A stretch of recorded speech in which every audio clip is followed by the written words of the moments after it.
When you come to Applebee's for an all-in burger with fries and a bottomless Pepsi for just $9.99, you also get a shot at great instant win prizes. Sink your teeth into that. No purchase necessary. Open to legal 50 U.S. 18+. See rules at allintowinsweeps.com. What's up, Fight fans? Brett Okamoto here from the 5 Rounds Podcast. On this week's episode, myself and Brian Campbell got into all of the drama between Floyd Mayweather and Conor McGregor. Is this fight happening? We also talked to TJ Dillashaw and Dwayne Ludwig. Tune in. And now, Jalen and Jacoby on ESPN Radio. When I pop the trunk, head the deck. Y'all pop the trunk, I pop the hood. Now act stupid, I'll pop the trunk. Now give me your boom. He is Jalen Rose. What up, Joe? I'm David Jacoby. And on the cool check-in. And we are Jalen and Jacoby on ESPN Radio. What do we do? We get the people what?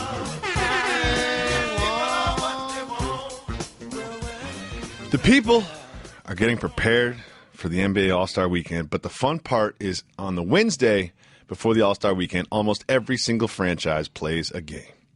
There was a contest between the Golden State Warriors and the Sacramento Kings, featuring some people that we talk about a lot, one being DeMarcus Cousins, better known as Boogie! Another being Draymond Green. Where's Draymond Green from, Jalen Rose? Who are we? Saginaw Pride. All right. Draymond got mixed up with Boogie, got a foul called on him, did not like the call. What did he do, Mr. Rose? He was not happy. No. He was so unhappy that he expressed his displeasure with the officials that led to one technical, continued to express his displeasure with the officials, led to a second technical foul. Is Draymond Green becoming a liability for the Warriors? The answer to that question is a flat-out no, because his ability at 6'7" to get a triple-double without scoring 10 points, yet guard the other team's best post-up player and or center, yet grab the rebound, and in transition make a play for himself and or for his teammates, that's a valuable commodity in today's game. That's not only a stretch 4, but it's almost a physical 4. He's inventing a new way we look at how the Warriors are able to play basketball. So I disagree with that statement, but I want to do a distinction that I was able to acknowledge when I saw those two gentlemen getting tangled up in the game. Okay. Now that the game isn't as physical, you can't hand check, you can't bump cutters, flagrant fouls, you're probably still on probation 10 years later for. You get ejected from games, they keep the number of technicals, and you can now be suspended for those number of technicals, as we saw in the past happen to Draymond Green during the playoffs and DeMarcus Cousins during this season. You accidentally hit someone on the head while they're about to shoot, then you end up getting a flagrant. So here are the 3 distinctions I want you to pay attention to that are emotions that lead to either technical fouls or altercations with opponents or disagreeing with the officials. A court generalship that I want you to pay attention to for players. 3 different ways. There used to be a level of intimidation in the game. See Charles Oakley. See the Davises in Indiana, where, oh, okay, you're going to drive to the basket? Oh, you're going to show me up after you make a 3 by thumping your chest and thumping your head and pointing up to the high heavens? All right, when you drive to the basket, we're going to put you on your backside and you're going to see stars. Bad boy style. Bill Laimbeer, Rick Mahorn style. That was intimidation. That is out of the game now. So now you'll see Russell Westbrook, when he wants to really mock Carmelo Anthony, he didn't admit it, but I've played enough basketball to see what he was doing. When he made a 3, he hit his head a la Carmelo Anthony because we're thumping y'all and I just made buckets on you. Mm-hmm. Okay. So back in the day for everybody, boys and girls, there was intimidation. Now when you watch players, it's either anger or emotion. when you're evaluating players, when you have teammates, you have to make this distinction quick. It's almost like the friend that you know that you can't take to certain places because it's one thing for him to talk about being about it. It's another thing for everybody to be like, man, chill out, man. We're trying to have a good time. You're going to ruin it for everybody. So, Boogie is a la Rasheed Wallace. Emotion. Wears it on his sleeve with each and every play. When the call may or may not be questionable, and sometimes it may be accurate, he's going to have a reaction. Emotion. Sure. KG, on the other hand of Rasheed, was anger. Thumping himself in the chest, hitting his head on the backstop, cursing at himself. Never truly got into altercations. Ask Anthony Pillar, who gave him a two-piece. I mean, I'm with you on this, Jalen. I'm following this 100%. I just want to make the distinction that anger is an emotion. But carry on. Well, here's what I mean. Emotion means that it's not going to lead to a physical altercation, in my opinion. Anger leads that if I'm getting into it with you, an official, a coach, or something like that, may end up in a physical situation. Russell Westbrook, when I watch him play, it's a level of anger. When I see Draymond Green play, he's teetering the line between both. Interesting. He's part emotion because you'll see him really get enthusiastic when the team's going well. You'll see him really have to carry the team's emotions on his shoulders because that's his role for the team. But you never really seen him want to get up and to have an altercation with somebody. No, you don't. And so what is happening with him is he's finding himself in that space to be the enforcer for the Golden State Warriors on a team full of players that are really monotone in a lot of ways. Steph isn't loud. Clay isn't loud. I think that's an important thing to bring up. Like, they do kind of need Draymond to fulfill this role. So they need that role. So because of that, I think he now has to find the distinction, just like I say, skill versus will, in approaching the game. Is his emotion leading to anger? And in the finals last year toward LeBron James, he took a swipe at his midsection. That anger led to him what? Being suspended for a game 5. It was also, a couple other low blows during the playoffs that he was sort of, caught doing. Because of that, he's on the best team in basketball.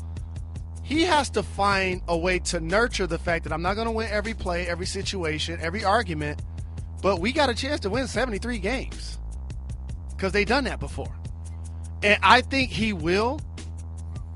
He's still a young player, and he understands his value to the team. So it's frustrating, I'm sure, for teammates and fans and media sometimes to see it play out, but it is a level of emotion that his team needs him to bring every night. I'm gonna go with you on this one. I'm gonna go even further. I'm gonna say, not only is he not a liability, this emotion that he brings is actually helping the Warriors be better.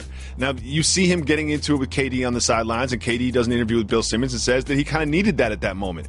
And you do kind of need a wild card in your locker room. You do kind of need someone that keeps everybody on edge, and someone that can also sort of represent the emotions that other players are suppressing. Like, I think he's important to this team, not in this role. Like, I think this means a lot to him. And I just want to throw this out there, though. That call wasn't that bad, Jalen. It wasn't that bad of a call. He was reaching. A Boogie felt him reaching and then went up towards the basket. Like, I understand you get mad and official get a tech. I don't understand getting 2 techs from that one call, though. That's the distinction that I'm describing. You would see Rasheed Wallace behave a certain way and have a level of emotion when he disagreed. You would see KG handle it a different way with anger. But yet it sometimes has the same result. And when Rasheed was in Washington and in Portland, just like Boogie right now in Sacramento, you would wonder, can you win with him being your best player when he's a wild card emotionally? Well, when you're carrying the entire emotions of the team, you're doing just that frequent. And once Rashid got to Detroit, on nights when he got ejected in the first quarter, the guys continued to play. Exactly. On nights when he was able to keep it together and get inside, post up, take advantage of his matchups, and knock down threes and play defense because he's a really smart player, that's how they won the championship. And we all know that you can definitely win with Draymond. He's got one championship, and they won 73 games in the regular season. We spoke about Draymond Green and his ejection last night against the Kings and his very memorable suspension in the NBA Finals. One thing I want to say, Jalen, too many people forget. Too many people point back to that suspension like that was the only thing that lost it for the Warriors. Yourself included, Jalen. I've been doing this show with you for a long time, and ever since the Finals, every time we bring up the Finals, what do you say? If Draymond Green would have played in Game 5, the Golden State Warriors would have prevailed in that series. I'm not buying that. I'm not buying that for 1 second, Jalen Rose. Who did you pick since December, January, February, regardless of the turbulence, to win a championship last year? The Cleveland Cavaliers. I didn't pick them because maybe Draymond would be suspended. And if you watch that series, in Game 5 and 6 and 7, the Cavaliers had an edge. The Cavaliers kind of had it figured out from a strategic standpoint, not just because Draymond wasn't there. But Draymond, I've picked as one of the future great ex-athletes that comes into the media, just like our friend, my co-host, my brother, Jalen Rose has. Draymond decided to tip his toe in the podcast game. He's got a new podcast called Dre Day. I believe it's put out through the Uninterrupted Network, which ties itself to Spring Hill, which ties itself to who? You and Taj Gibson. LeBron James. You said Spring Hill.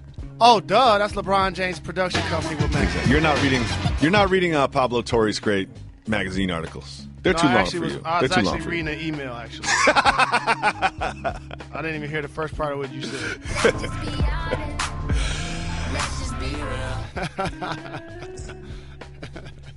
Here's one thing that Jalen and I know about podcasts, though. You can get real comfy. You know, you're sitting fired. in a room by yourself. You're just sitting right there by yourself, and it's just you time and your to do brother. it. Yeah, you know, there's no commercial breaks. There's no big lights. There's Nobody no telling you what to talk producers about. around. There's no publicists just listening to everything you say. You can just get real comfy. And there's a reason that we always tell each other not to get fired, because it's real easy to forget that you're about to publish this and put it out to thousands of people on the internet that can listen to every single part of it in perpetuity for the rest of eternity. Well, Draymond's a little loose. And when they were discussing what everyone else is discussing, the Oakley event, James Dolan, the moves that he's made, what he did with Latrell Sprewell, and here was what Draymond had to say on it. Why is it all of a sudden a problem now when he speak out on something that he don't like, and now you want to disown him from your entire organization? That's a slave mentality.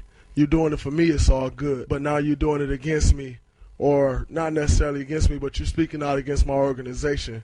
It's not good anymore. That's a slave mentality, slave master mentality. Simple question, Jalen Rose, did Draymond Green go too far?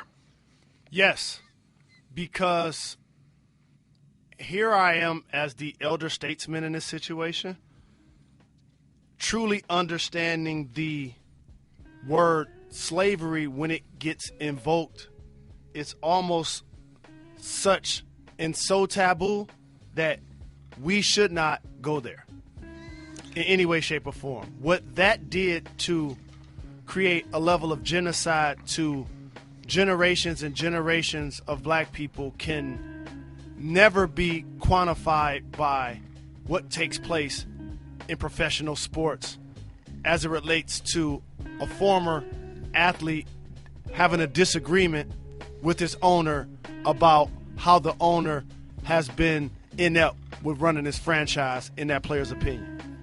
I appreciate you saying that, because that's kind of how I feel about it. But obviously, being a white dude, it's hard to look at this through an African American's experience. You know what I mean? And obviously, the events of slavery reverberate through generations and generations, where they still are the undertone of many interactions that we all have every single day, even though it's not spoken about. I was able to, and I really love when these type of things happen when I'm on the air, because when you work in this business, it gives you a chance to have the first voice.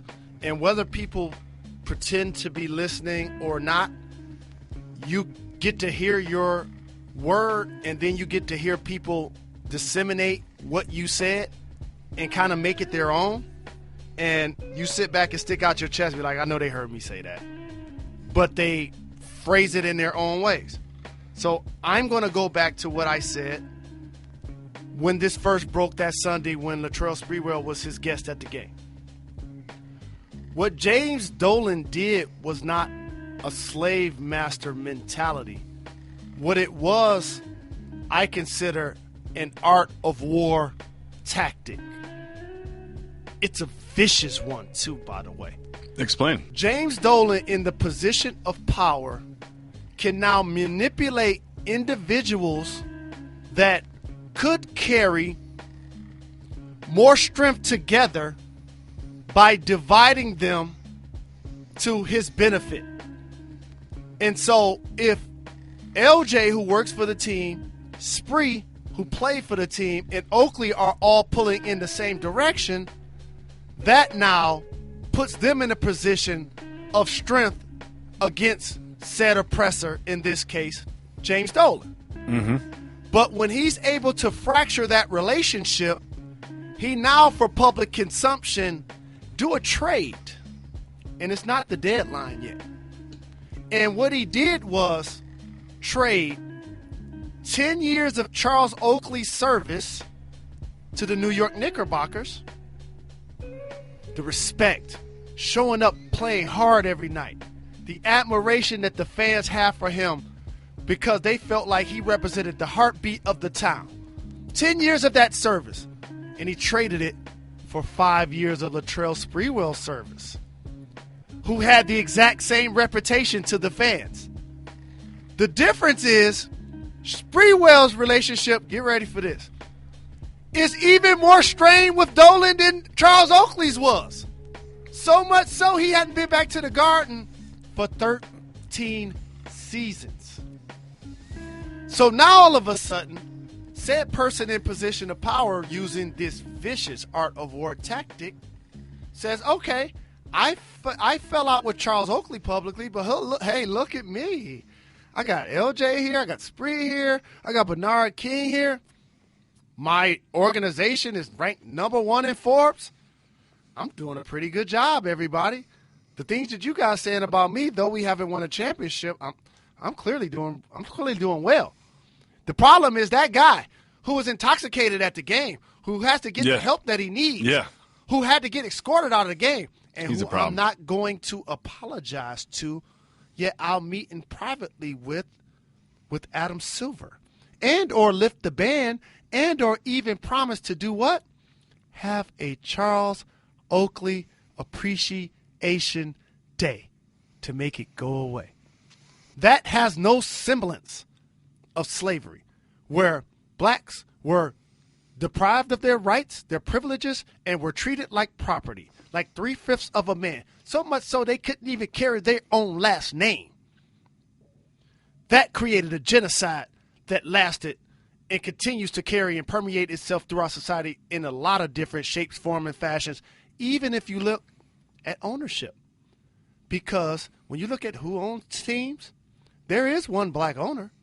He just so happens to be the greatest player of all time. Oh, that's right. I get it. Like Chris Rock says, I live in a nice neighborhood. There's Jay-Z. There's Mayor J. Blige. But then this dentist that lives next door, nobody knows who he is. Or the doctor that knows who he is. So I see where Draymond Green was going about the mentality. But to me, when Charles Oakley had an opportunity to play basketball, chase his life dreams and goals, and happened to be paid for it, and the NBA set to platform for us to continue to navigate for generations and make the kind of money that could take care of our family, take us out of the hood and put our kids in private school and change the dynamics of our family lifestyle, that does not resemble slavery. Draymond Green, be careful on the podcast. I want the podcast to continue. Just be careful. And that's my little brother. Don't get fired. I love him. Don't get fired, Draymond. Don't get fired. I'm going to make sure I get him on our program so we can kick science about this. I appreciate him being socially and politically conscious and where he was trying to go. But the term slavery, just like an apology, people don't necessarily have to come out and say, I'm sorry. I just acknowledge, would they do that again? And in this connotation and context and tone, I just think he misused that word in particular. Yep. Now that Applebee's Bourbon Street Chicken and Shrimp is only $9.99, ordering dinner just became a no-brainer. And that means you can spend more time on life's bigger questions, like which appetizer to get. Price and participation may vary. See restaurant for details. You'll never believe this, Jalen Rose, but there are other teams in the National Basketball Association aside from the New York Knicks. No. There are. One of which... I was watching that last night when Oklahoma City was dragging them by 25. Yeah, I turned that one off. I did watch the end of the Pacers-Cavs. And I noticed it was kind of close, and then it got closed out by LeBron James and the Cleveland Cavaliers, who are now without Kevin Love. There's a few things I want to talk to you about these Cleveland Cavaliers. The first one is this. We've now learned that Kevin Love tried to play through this knee injury for about 3 games before he had it scoped or looked at or whatever, and they found out that it needed surgery. This seems to be a news story, but to me, this is nothing. Is that something or nothing that Kevin Love tried to play through it? It's always something when you're trying to play and compete and you're passionate about your profession, in this case basketball, for Kevin Love, who was enduring trade talks and possibly knew that there could be a chance that he was getting dealt. So it does mean something to me when players have the courage to try to go out there and tough it out and see if they can compete to help their teams win. But also as an athlete, you have to find a distinction between being hurt and injured. And that clearly took place, which is why he ended up ultimately getting surgery. Yeah, I mean, I think if something's bothering you a little bit, he's not a doctor. He doesn't know if he's got something torn or if he needs surgery, and he's just limping a little bit and saying, yeah, I can go, coach. You know, and he tries to do it. Here's what I want to talk to you about, Mr. Rose. I bet you do that at home all of the time. Where's the rim shot when I need it? No, you're not getting it for that. You know, when the Cleveland Cavaliers acquired a certain player by the name of Kyle Korver, what did you say in reaction to that move? I say the way LeBron is playing, adding Kyle Korver, a three-point specialist, they are not a team to beat. I've been watching Kyle Korver. He didn't exactly light everything up when he first joined the Cavs, but he has settled in somewhat. Most notably, in the last week and a couple days, there's been 2 games, both against the Indiana Pacers, one of which he went 8 for 9 from three-point, another of which he went 6 for 8 from three-point. He's also been 2 for 2 from three-point, 2 for 3 from three-point, and 2 for 5 from three-point in the last 5 games. It seems to me that Kyle Korver is starting to settle in. Kyle Korver is starting to find his role. What does this mean for the Cleveland Cavaliers? It means once J.R. Smith gets back, they're going to surround the three-point line with snipers as Kyrie Irving and LeBron James drive and score and or to kick to open shooters. Yep. And then there's this. LeBron James still leading the league in minutes played. LeBron James wants to play as many minutes as possible. If you are Ty Lue, if you are David Griffin, if you're whoever else is in the room at the front office and the brass, as they call it, of the Cleveland Cavaliers, what do you do about this? Because he cannot continue to play at this pace. There will be a period of time during the season where LeBron gets rest. And here's a period of time right now. He's not going to play competitive basketball for the next week. Remember, the NBA extended All-Star break. His team has a week off, so he's going to get that break. There will be times during the season, and I hate to say this, look, I'm glad I ain't looking at the schedule, because I go through and let some of the teams know who he ain't going to play against. We'll do that so next week. So the fans don't buy tickets. I'll put that on wax for y'all next week. So while his minutes will still be high, there still will be games that he missed. And also, the Cleveland Cavaliers are going to win the East. But if they have home court, it's going to be a lot easier. Mm-hmm. Not going to be the easiest as Toronto when I've added Serge Ibaka. Upgrade. as the Boston Celtics and the Washington Wizards have both won 9 of their last 10 games. I think the Celtics make a move in the next week. Because of those 3 teams, and you have to say the Atlanta Hawks because they do sit Do you, though? right at the 5th spot. Do you, Whatever though? it's worth. Whatever it's worth. With that being said, if they don't get the number 1 seed, man, the road gets tougher. More travel, closer games, extended series. Instead of winning in 5, you're now winning 6. Instead of winning in the sweep, you win in 5. Instead of going 6, you may end up going 7. Now the wear and tear that you fear plays out in this year's finals versus last year.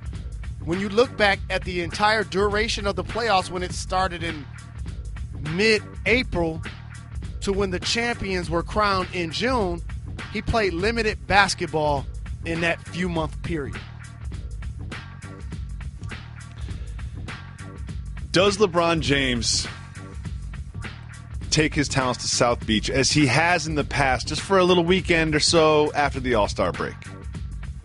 When we pull out the schedule, I'm going to tell you the games he's going to miss, it can't be in South Beach. No D-Wade. Oh, yeah, that's right. Dwayne's not down there. Now, he gets a chance to kick it with Melo during All-Star weekend. If you're Carmelo Anthony and you find out that you are replacing Kevin Love on the All-Star team, you know he had a trip planned. You know him and Lala had a nice penthouse and a real nice 5-star something, their own little villa in the Maldives on top of the water. Is he a little disappointed that he has to go to All-Star? Not in this case, because Carmelo Anthony, and a lot of people get on me about this, but he will have his number hanging in the rafters at Madison Square Garden one day. No, he won't. He will not. You keep saying that, but I do not believe so. He also will be going to the Hall of Fame. That he will. And because of those 2 distinctions, when you play on a team that's currently 23-34, you need to show up at All-Star Weekend, put on that jersey so everybody sees it's them, it ain't me. It's Dolan. Y'all see what he went through with Oak. It's Phil. Y'all see how inept he's been. Porzingis, I know y'all was loving him last year, saying we should turn the team over to him, but he ain't ready yet. Yeah, he all right, but he's been I a little didn't down sign lately. Noah. I didn't make that decision. So that's his opportunity to do that and kick it with LeBron. Hey, dude, can we rekindle this trade? Yeah, what's I know happening? Love is hurt, but what else y'all got going on? Can we get a 3rd team involved? Let's talk about this. They're already talking about it. Yep. Jalen Rose, I want to talk to you about something, sir. Jalen? What up, though? Were you on your phone?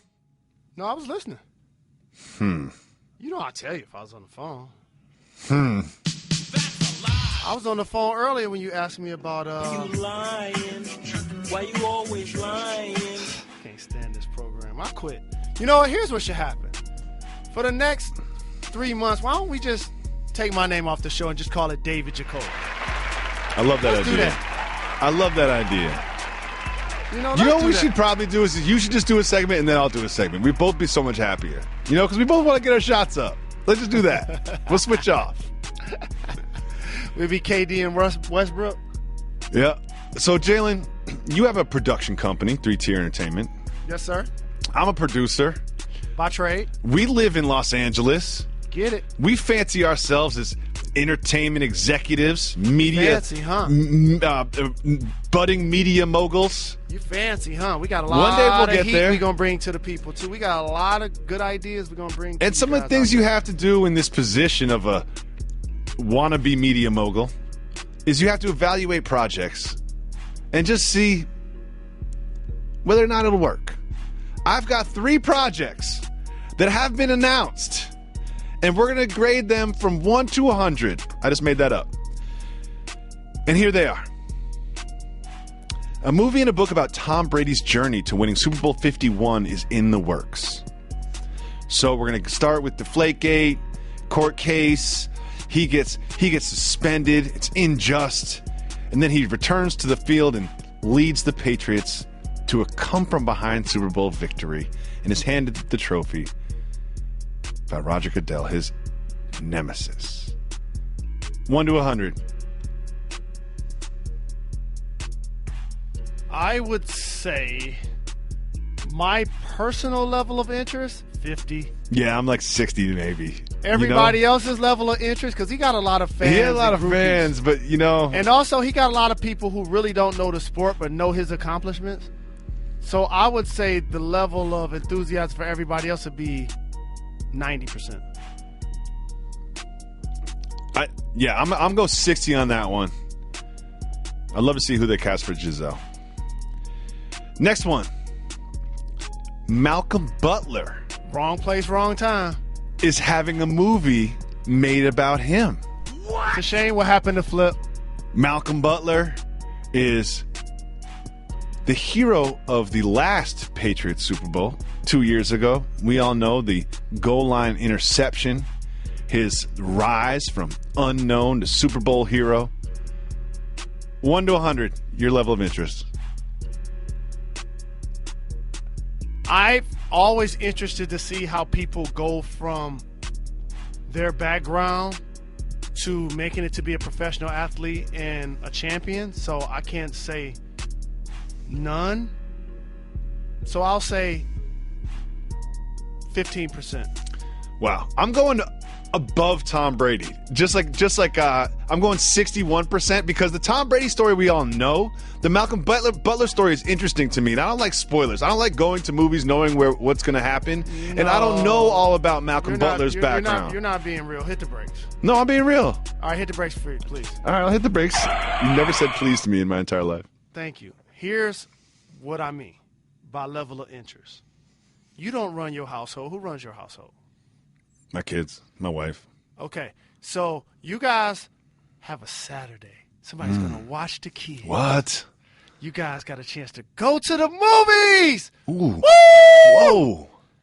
And there's Tom Brady's movie, and there's Malcolm Butler's movie. And 60% of you want to see Tom Brady's. And you say more percentage of you want to see Malcolm Butler's. What movie y'all going to see? First of all, you started by asking who runs the family, right? You know it's my wife, right? Correct. She ain't going to see either of those, Jalen Rose. Okay. She's not. If there's a football helmet involved, she is not going to watch the movie. Jacoby, what did my level of interest be? 15. Okay, that's my point. You ain't seeing it. But what about this one, Mr. Rose? Okay. Kyrie Irving. Good. I got you good on that one. And his famous Uncle Drew character. A movie is in the works where Kyrie plays Uncle Drew. He has a new commercial out with JB Smoove. It's pretty funny. My level of interest is pretty high for this one.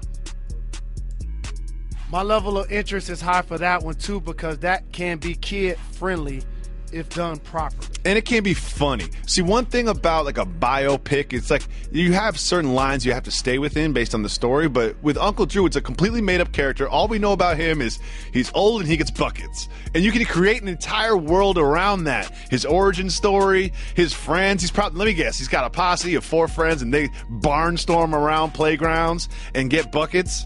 I love this. I'm in on Uncle Drew. I'm in on the Uncle Drew film. 75% Uncle Drew. I'm at 80. I'm at 80 on Uncle Drew. I love the Uncle Drew movie. I want it to be made. Here's my one problem with it, Jalen Rose. What product does Uncle Drew support and sponsor? The one that not only Laverne and Shirley helped popularize by mixing with milk, but my near and dear loving mom did as well. Pepsi. First of all, there was a bet in Vegas who on Jalen and Jacoby makes the first Laverne and Shirley reference. I was 2 to 1. You were 1,000 to 1. I'm so proud of you for making the Laverne and Shirley reference. I love Laverne and Shirley. I love Laverne and Shirley. Underrated. And we've spoken about your mom mixing Pepsi and milk before. And I decided I have to try it. What? When we get back on TV,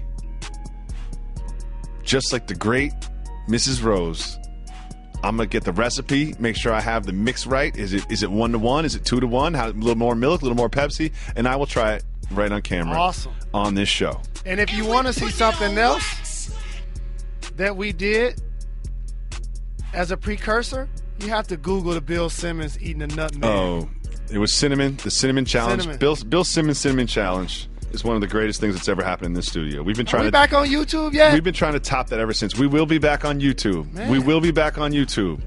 We want to launch appropriately. We don't halfway do things at Jalen and Jacoby. Oh, wait, I'm sorry. We only halfway do things on Jalen and Jacoby. We're not even halfway there. Crooks. We're not even there yet with halfway. But my one problem with this film is that it's a Pepsi commercial. I just don't want it to turn the film into a Pepsi commercial. Let's just say, hey, Agreed. Pepsi, you'll be happy. We'll throw some cans in there. But we can't have the whole thing be like a Pepsi movie. Because then you can just, like the audience can just smell corporate America when they have their fingers on art. You know what I mean? So I hope that corporate America is smart enough to let this be more art and less commerce than normal. And a big shout and congratulations to Shane Battier, fellow Michigander, who was announced to be a member of the Miami Heat front office. Really? And don't sleep on this greasing the skids, as I talked about on this program, for a Dwayne Wade return. And we putting it on wax. An unidentified man decided that he wanted to get a Tom Brady tattoo on his left butt cheek. What? Tattoo artist Catarina Quintino gave him that tattoo. It took 2 or 3 hours. Now there's a man with Tom Brady's face on his butt cheek. What's your reaction when you hear this? As an ex-athlete yourself. This is when keeping it fan goes wrong. Crazy. So wrong. And if he's unidentified, how are we discussing it? Because ESPN sends out emails with a bunch of news on them, and that's what it says on the email with a bunch of news on it. However, Jalen Rose, you're forgetting something. Once upon a time, you and I were part of a fantasy football marathon. And, of course, in classic Jalen and Jacoby style, they put us as part of the marathon. 24 is 36 hours of fantasy football analysis. They put us on. We appreciate the look. When did they put us on, Jalen Rose? During the wee hours of the morning, and I ain't going to talk about something that happened off wax, a DM I got. I don't know what that means, but what we You know witnessed, what it means, and you know who sent it. What we witnessed during that taping was a fantasy football loser getting a Tom Brady tattoo, and he's a Buffalo Bills fan. But I called him out immediately because it looked like he was trying to get Tom Brady, but it was number 12, and he was really getting Jim Kelly. It's a great point by you. Same colors of the uniform, and there's no real Tom Brady-ness to it, and he can just tell everybody it was a Jim Kelly tattoo. And I think that his league knew it, too. It's one of those bets you make when you feel bad when you win. You know, you ever make those bets? You feel bad when you win? Nah. You know what? You've made a lot of bets around here with the staff, with myself, and I think you've paid off exactly 0 of them. Let's be honest. Well, we had a fantasy football league that the winners still haven't gotten paid. I paid. Reg never sent any updates every week. Did you pay? Did you pay? I'll pay when I get back. No, that's a straight up answer. Did you pay? No, there's no excuse for that either. So, don't you owe a couple lobster dinners to some people in the staff? You owe me about 100 other way pull-ups. around. No. You owe me about 100 pull-ups. No, that's the other way around on the lobster dinners. Well, big shout to that super fan. Adrian Peterson, running back. He'll go to the Hall of Fame. On the Minnesota Vikings. If the Minnesota Vikings keep him, they owe him $11.75 million. Good Lord, that's a lot of money. It's probably not worth that. There are some rumors that they'll ask him to restructure his contract, or they will straight up cut him. Well, he got his Twitter fingers out, and he said this simple sentence, which I want you to translate. The Giants have been making some interesting moves. Before you translate, they recently cut Victor Cruz and Rashad Jennings. Is he auditioning for the Giants on Twitter? He was auditioning for the Giants on First Take. But he also was talking about a couple of other teams. Did you say there's a chance they're going to ask him to take a pay cut or release him? Mm-hmm. At that point, he's going to go to the highest bidder / the best team. Do you think Adrian Peterson is no longer going to be a Minnesota Viking? I think they'll find a way to work it out. I do not. Le'Veon Bell released the cover art for his upcoming mixtape, which I agree with you. I don't think Adrian Peterson will be with the Vikings next year either. Oh, I'm glad you thought about that, Mr. Rose. I appreciate you interrupting me to get that out there. Anyway, Le'Veon Bell is dropping a mixtape about Skip Bayless. Is this a misguided way of starting your rap career? Like, I understand one song, the second song felt a little obsessive, and now like an entire mixtape. Like, come on, Le'Veon, you gotta show some more pitches. You gotta show me more versatility than just dissing Skip Bayless. I look at the intention initially that, he was putting something on wax. Mm-hmm. But then I saw him on their show. So at that point, I just think he's getting his bars off, and he now knows that he has a location where they're going to play him on television. I feel like he's doing Skip Bayless a favor now. Correct. I think at this point it's more beneficial for Skip Bayless that Le'Veon Bell raps about him than it is for Le'Veon Bell. Quick question. Should Terrell Owens be in the Hall of Fame? Yes, but everybody don't get their undies in a bunch. He'll get in one day. Relax, everybody. He'll get in. You sure? He'll get in. Vince Young hired an agent to make a comeback to play professional football. What are the chances out of 100 that he will be invited to a camp? That he will just be invited to a camp, get some team-issued socks from an NFL team this year? He could get invited, maybe 20%. I'm at their less. I'm going to be like 5%. Is Roddy White going too far when he said he wanted to punch Kyle Shanahan for his Super Bowl play calling? No. Yes, because he wasn't on the team this year. Yeah, he's not on the team. But he was rooting for the Falcons. He's a Falcon. A Falcon stalwart. No, I think he did a good job of getting him there. You got to give him some credit. Okay. And I like Roddy White. I like Roddy White, too. Nothing against Roddy White. John Calipari is going to be named the USA Men's Under-19 World Championship team head coach. Is this like kind of a Harbaugh move where there's side benefits to the gig? You know, like how Harbaugh's hiring someone who just so happened to have a son who's going to be up to be a quarterback in 2019. Is Calipari just continuing to strengthen his stronghold over youth basketball and filtering the best players to his team? It's actually a Mike Krzyzewski move. Oh, okay. Who coaches not the 19 and under players. He actually coaches the NBA players who get on the phone and or get in front of microphones and help promote his program. And thus helps recruiting on that level, which is the elite level of influence. 1. 2, yes, this is now, after that, a Jim Harbaugh-ish type move. But Cal's already done this. He did it when he coached the international team to get Karl Anthony Towns. He was the coach of the Dominican Republic team, which, he just wanted to do his best for the people of DR and just help out and their program because, it's a country that needs help developing their basketball programs much more than the United States of America. He just did it out of the kindness of the heart. It had nothing to do with the fact that Karl Anthony Towns was on the team, right, Jalen? No. Nothing to do with that, right, Jalen? No. He wouldn't do anything nefarious like that, would he? Not Coach Cal. Win at all cost. Well, your man Harbaugh and Coach Cal are very successful at being college coaches. Winning at all costs. Yep.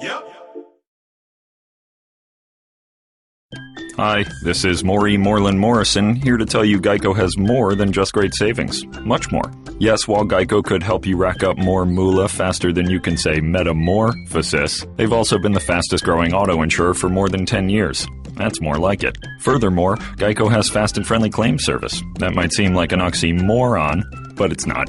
All the more reason to say no other auto insurer has more than Geico. Geico. Expect great savings and a whole lot more. So, Jalen, I want to talk to you about a fight to the death. In Australia, in a warehouse, one of the most venomous spiders in the world, a redback spider, was locked into a battle with the eastern brown snake, the world's number 2 most venomous snake, capable of killing a human with one bite. You watched this epic battle to the finish. And when I say snake versus spider, what would you just immediately think happened? Spider has no chance. Exactly. But do you know what happened, Jalen Rose? Down goes Frazier. Spider has the snake kind of wrapped up in a web. Spider comes in. It approaches kind of like midway down the snake just to not get bit. Gives him a death blow. After what we've recently been covering with the kangaroo apocalypse, the impending kangaroo apocalypse, violent kangaroos. Bet you tell it.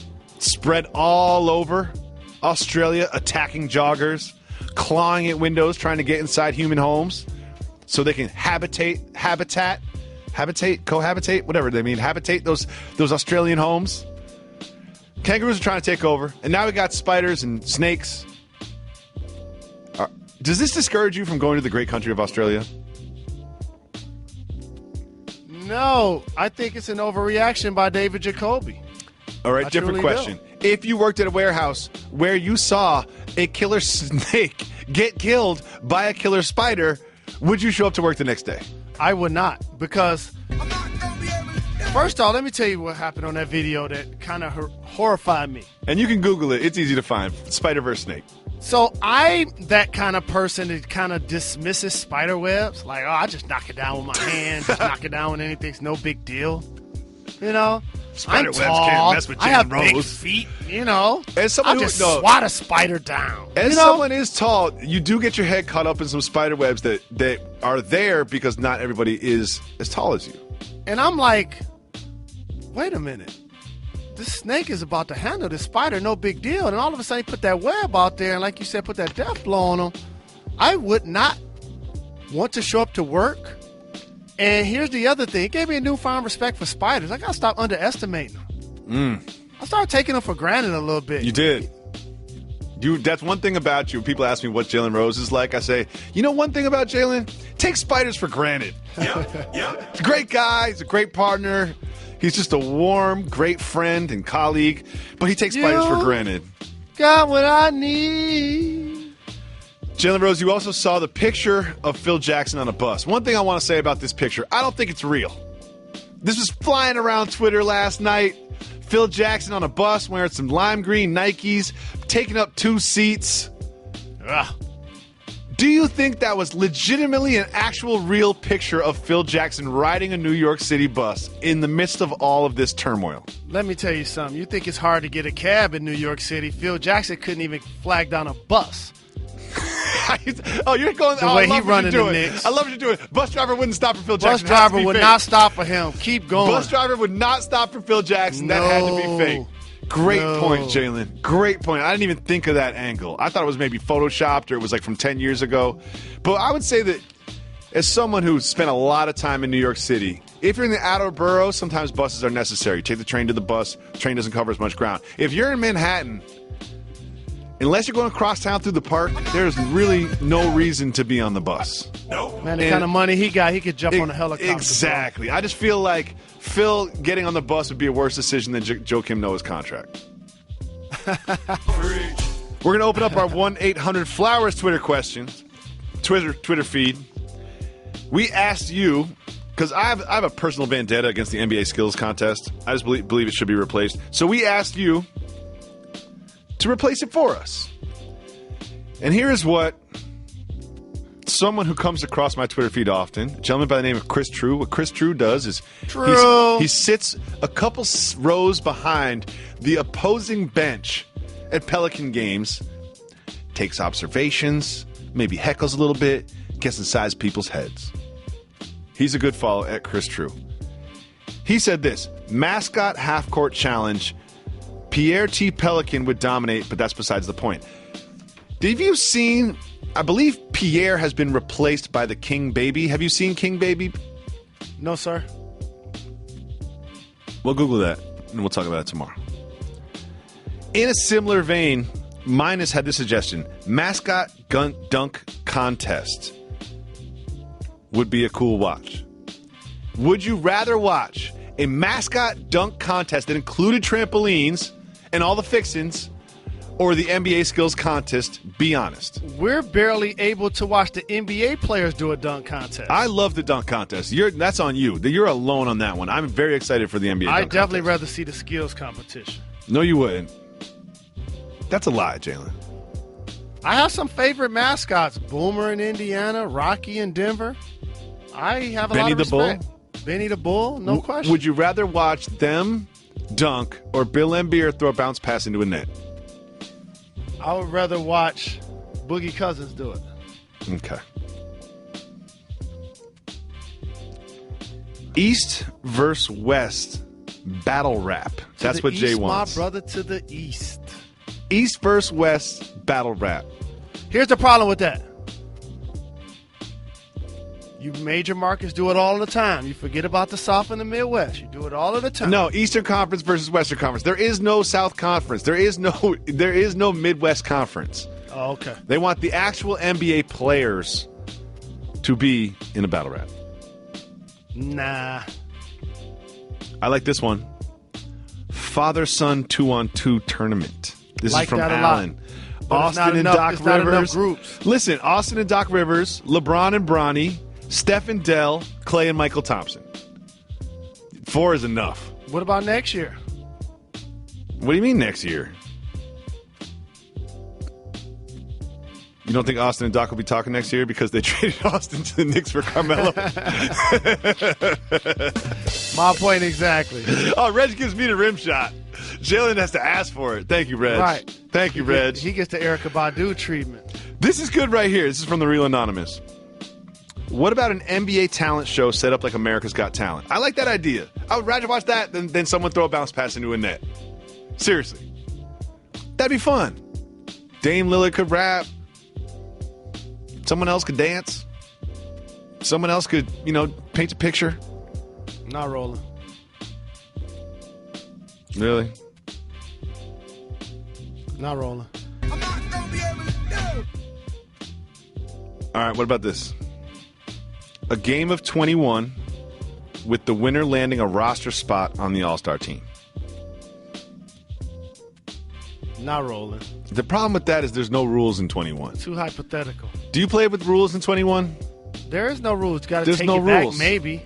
Oh, yeah. When it's 100 people playing, they play fake tip out. Yeah, I don't play the tip out stuff. But for me, there's no rules. There's no such thing as a foul. I'll allow you to have the ball. I think defense can call a foul if I really do something I shouldn't have.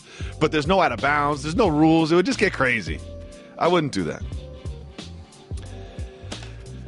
I love the father-son 2-on-2 game. I think that would be a lot of fun. I love the mascot dunk contest. I just want the NBA skills competition to be replaced with, and I've said it before, a rangefinder competition where we've got Steph Curry and Klay Thompson going back and forth just from half court, extending the range deep from the basket. Wake me up before you go. That's Jalen Rose's version of Adele's version of a George Michael tribute from the Grammys. Yep. You know what that music means, Mr. Rose? We're going to open up the hotline. You call 98580-JALEN. You leave us a message. We listen to them, and we respond. We love this segment because we get to hear you, our listeners. Let's listen to the first voicemail. Hey, my buddy gave himself the nickname Cadillac. It's a great nickname. He can't do that, right? Well, first of all, thank you so much for the call. When he said my buddy gave himself the nickname Cadillac, I had the same response that he did. Like, that's a pretty good nickname. Yep. Like, that's a good nickname. It represents luxury. It represents Detroit-built working-class steel from the General Motors Corporation. But you can't give yourself a nickname. You just can't. Very nice, Jacoby. Way to represent the D. I appreciate that. Of course. My grandfather worked for the General Motors Corporation in Detroit. Wow. Here's the thing, though. You can't give yourself a nickname. Nope. You just can't. What you can do, let me give Cadillac some advice. If you want to give yourself a nickname, you got to slow play it.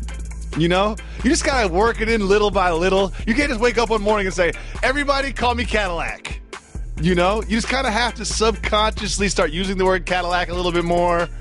You know? Maybe replace Cadillac with dope in your vocabulary for a while. People just hear you saying it a lot and it's unique, and then maybe they'll start calling you Cadillac. That's what you do. I'm rolling with you on that. The best nicknames were created, like Magic. He could have created that for himself. You know what? Wait, Jalen, hold on. I can't. I have the perfect example. You know what the best nicknames of all time is? The Fab Five. What did y'all want to call yourselves? 5 times. Exactly. That's what happens when you make up your own nickname. Thank you so much for the call. How about this, though? There have been cases that it worked out. Not only somebody gave themselves a nickname, but they took somebody else's. Kobe Bryant. Roger Mayweather is the Black Mamba. DeAnthony Thomas, who plays in the NFL, brought it to life, and Kobe's like, I like that. Uma Thurman is the Black Mamba. You know who Uma Thurman is? I do. Big shout to Amherst, Massachusetts, bro. Uma Thurman. I watched Kill Bill over the weekend. I was on a Tarantino kick. Let's listen to the next voicemail. Hey, guys. Thanks very much for the show. Doing a great job.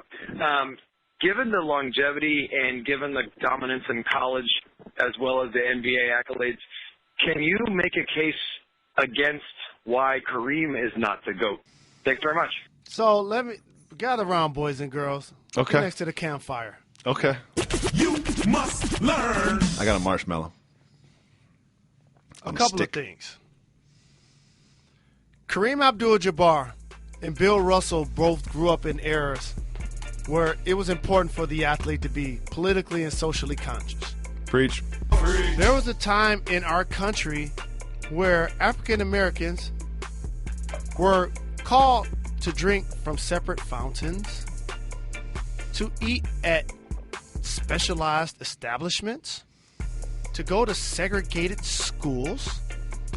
Therefore, those who spoke up about the country's injustice, Muhammad Ali is in this category, along with Bill Russell, Kareem Abdul-Jabbar, they were ostracized by the mainstream media. Now, when you look back at their accomplishments and how our country understands now that it was hideous that period of time in our country, those athletes were ultimately forgiven for their stance. But man, it took decades. Look no further than Muhammad Ali, who was hated in a lot of ways by so many people. Yet I'm happy to say before his passing, he ended up being loved and adored. Russell falls in this category. 11 championships in 13 years. First African-American coach in the history of the league. And Kareem Abdul-Jabbar, who won 4 championships in high school, 3 in college, probably 4 freshmen would have been allowed to play, 6 in the NBA, 6 MVPs, and has not only the signature shot in NBA history, the skyhook, just so happens to be the NBA's all-time leading scorer. He's the greatest champion on each level the game has seen, while Russell is the greatest champion the NBA has seen. As our country transpired to a new era, a.k.a.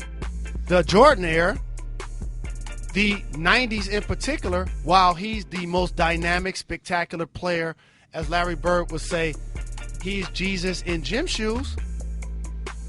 To me, I can say that's the best basketball player that I've seen. But to people that I respect that are older than me, they're like, wait a minute, pump the brakes, young fella. The accolades you just said, even Michael Jordan can't take them high scores down. So that's why Jacoby hates cross-era I don't do cross.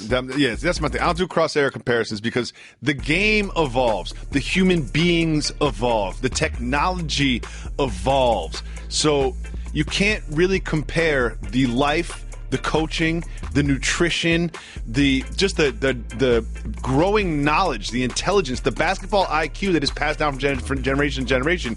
You really can't compare Michael Jordan to Kareem Abdul-Jabbar because so much had transpired between their careers. And again, who picks who's going to start an All-Star game? Fans. Who picks the MVP? Media. If those two people are against you in the 60s, ain't no way that people are going to say you're the greatest of all time. Let's listen to the next voicemail. Well done, Jalen Rose. What's up, Jacob and Jabroni? This is Bettina from Virginia. Long-time listener, many-time caller. I got a question for Jacob. I know you're a big pizza fan. If you have to order a fast food pizza, what are you getting? And if you're at the grocery store, what kind of frozen pizza are you getting? Just curious. Want to know. Keep giving what people what they want because that's what's up, though. Yeah. Okay. First of all, if you say what's up, Jacob and Jacoby, you're getting on the show. Okay? You're going to be on the show. I think he said Jacob and Jabroni, and I'll take that. I'll take that too. Yep. Second of all, he does listen to the show because I'm definitely a pizza man. I was once a professional pizza purveyor in my youth. I'll throw the dough up in the air, spin around, catch it behind my back. Two great questions. First, I'm going to tackle the frozen pizza. Every Wednesday, I had to make myself dinner because my mother was out working. And every Wednesday, I had Mama Celeste Supreme Pizza. Mama Celeste is my girl. Supreme Pizza, just the taste of the peppers and the sausage and the onions and the burning sensation on the roof of my mouth when I eat that first slice. Remember it like it was yesterday. Still, I've been known to have a Mama Celeste Supreme Pizza from time to time. And, of course, family size, not personal. Personal's too small. If I was just ordering regular pizza, it goes a lot of different ways. I like to switch it up. There's nothing wrong with a pepperoni, though. And if I'm ordering a fast food pizza, which I rarely do, I just don't, I'm using Domino's because the app is fun to work. Yep. I don't have it on my phone, but it's a fun. It makes ordering pizza like a video game. Yep. They did something really smart with that. Jalen Rose, your go-to pizza. My go-to pizza is called Pizza Populis in Detroit. Don't talk to me about seafood pizza. And it's seafood pizza, Okay. sir. Okay. Deep dish. Well, here's as a matter of fact. I didn't bring it up when you were there at my house. But one thing that Jalen Rose always does is he likes to bring a pizza pie when he comes to visit my house. I've got a lot of children. They all like pizza, and my wife is usually cooking or something. So you bring a pizza, we all split it up, get a little something to eat like an appetizer. Munchy. Yeah. And Jalen brings the sausage and onion, which is a great classic combination. Yes. It's a classic combo. I love the voicemails. Let's do another one. Hey, Jalen and Jacoby. My name is Trent from Miami, Florida. Watch you guys, listen to you guys every day while I'm at work. My question is, what is your advice for breakups? And what are some things that you've done right after some past relationships? Keep giving the people what they want. Trent, I have some news for you. If you need advice on how to break up with someone, that's a great problem to have. Because I've been on the other side of it, man. You don't want to get that as a surprise. You know? You don't want to get that as a surprise. You don't want to be on the other side of that one. So if you need advice on how to communicate with someone you don't want to be with them anymore, listen, that's a great problem to have. Because what you don't want to do is be on the other side of that conversation. Here's what I want to say about that. It's phony if you tell that person you love them today and then you break up with them tomorrow. You're the actual issue, in my opinion. And I agree with David Jacoby. To be on the other side of that is foul. It's heartbreaking. However, when you get into a relationship The first thing you should be is what, Jacoby? Single? When you get into a relationship, you should not only be single, but when you get into a relationship with that person, you hope that you are, before you become, you hope that you're friends. Oh, okay. I like that. And what shouldn't you do to your friends? Deceive them? Lots of them? Hurt them? Hurt them? Not support them? Not support them? And not be honest with them. So that would be my advice. Don't do that to people. It's not cool. One thing we do on Jalen and Jacoby, we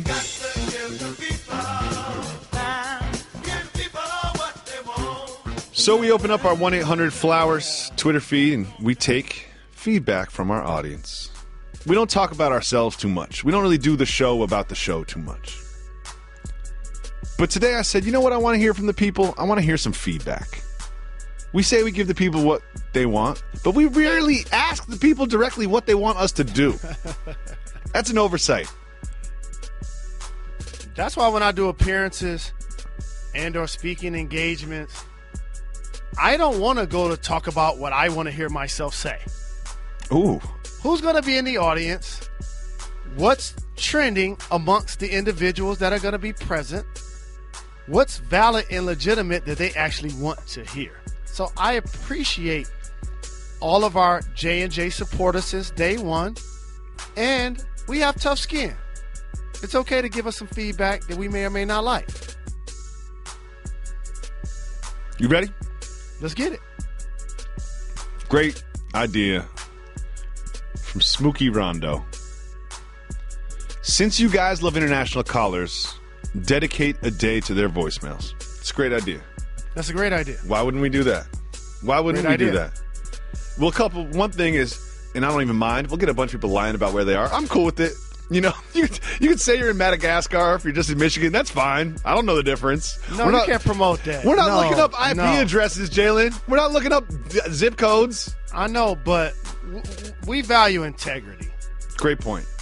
You know, that's what makes our program authentic.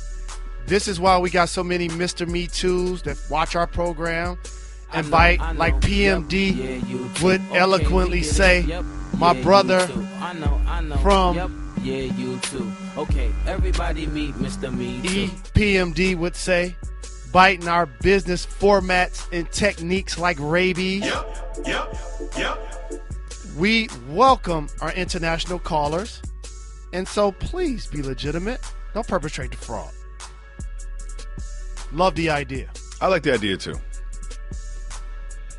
Big Crown. That's your man. That's my man. I said he was in California. He tweeted at me, got mad. My bad, Big Crown. He's a mail carrier. Earlier this month, I bet you didn't know, it was National Thank Your Mail Carrier Day. What? I didn't know that. My apologies for missing that one, Big Crown. He says, one way to improve the show. You guys should hire Gilbert Arenas for the Don't Get Fired segment. I have a couple problems with this one. When you say hire, that means we'd have to pay him. Okay, we ain't got the budget for that. We have zero budget. Can't you guys tell that we're doing a podcast and not a television show for the next 2 weeks? That's no accident. And that segment, the Don't Get Fired segment, would get us both fired. They'll get all three of us fired. And then you wouldn't be able to enjoy us, Big Crown, when you're on your route. Yeah, Big Crown. Think about your days after that. Big shout to you, Big Crown. Next one we have, and this is what I want to talk to you about. This is from David Norton. I'm glad he used his government name. Hey, Norton. Great references from you today, Jalen. And see, we get some questions or suggestions that are lightly worded, and then some of them are just kind of orders, you know? They're just commands. Like this one. Make Jalen explain more movie plots. And how do I explain? We were going to that move too often. If you're like Kevin Love and all you do is dribble twice and then take a jump hook over your left shoulder, everybody knows it's coming. We went to that move too often, David Norton. So now it's got to be a little more organic, a little more natural. If a movie comes up in conversation, I'll hit him with it. But I felt like that got a little played out over time. Your thoughts, Mr. Rose? Agreed. Yep. This is a similar piece of feedback. Bring back the Family Feud segment once in a while. Now, I agree with this. Me too. We had a lot of games, fun. period. We should just play games. We should play games. It's good for the summertime when the news slows down a little bit. Because and you know what else too? I'm sorry. Is that you gotta embrace what you're great at. Like, you look at me funny when I don't want to play basketball. I'm like, my knees sore, my shoulder injured, and you play way more than me. Mm-hmm. You're great at Family Feud. We should be doing it more often. I am great at Family Feud. And it's just another way to show off my abilities. I should be embracing this. You know what? As someone who controls the rundown, I'm going to put Family Feud at least three segments a show. There was a part of me, though, because, I respect the opportunity that the Entertainment Sports Network has given us by allowing us to be on the ESPN app, to be on SiriusXM Channel 80, to have a podcast distributed from them. That sometimes I think about that man or woman that gets in their car and they're on their drive home. And when they go to SiriusXM Channel 80, they want sports. And we give them Family Feud. So we can't go to the well too many times with that one either. But we will definitely go back to that well. Yep. Next one is this from Will. Again, not a question, just an order. Oh, no, he said suggestion. Suggestion, comma, bring a guest on the show who is more Michigan than Jalen Rose is. I want to hear what up, though. It's a great question for you, Jalen. Who is more Michigan than Jalen Rose? I'm not going to say this person is more Michigan, but there are a few people that carry the Detroit flag real high. And my little brother got the #1 album in the country. Yep. Big Sean. Yep. I need to get him on the program. We've already had Royce the 5'9" on. Mm-hmm. Want to have him on again. Yep. So I agree with you. I'm into it right now. Tweet Big Sean, all listeners of the program, and let him know that we would love to have him on the guest between his flights from LAX to Detroit. Here's the thing about Big Sean's album. Albums grow on me. When I listen to them the first time, sometimes I'm like, I just like the singles, or, this kind of disappointed me or whatever. Big Sean's album, on a jog, listen to it from front to back. It was excellent. And it has a theme. There's really well-positioned skits and intros and communications. There's a great song about his mother. It's just a really, really well-put-together album that you can listen to from front to back. It is not just a collection of songs. It is an album. It is a piece of art that is meant to be consumed, not already cut up for you. You got to eat the whole steak. It's a great album. Finally, this is excellent. It's from Jake Rosen. We're going to end with this one. His suggestion is, nothing specifically comes to mind, but it should involve Leroy from The Challenge. I thought he was going to say Leroy from Fame. I'm going to live forever, light up the sky like a flame. Fame!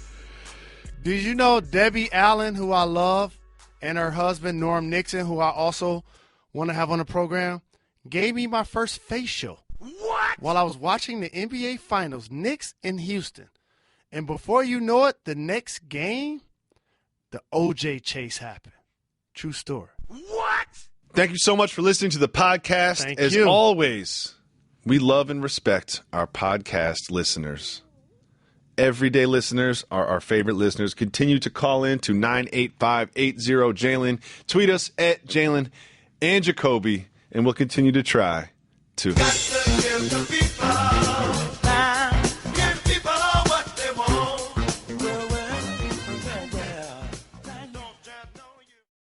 Now that Applebee's Bourbon Street Chicken and Shrimp is only $9.99, ordering dinner just became a no-brainer. And that means you can spend more time on life's bigger questions, like which appetizer to get. Price and participation may vary. See restaurant for details. The NBA All-Star Game this Sunday. Here's Curry behind the back, half-court heave on its way, and he hits it! Coverage begins Sunday at 7:30 Eastern on ESPN Radio and the ESPN app.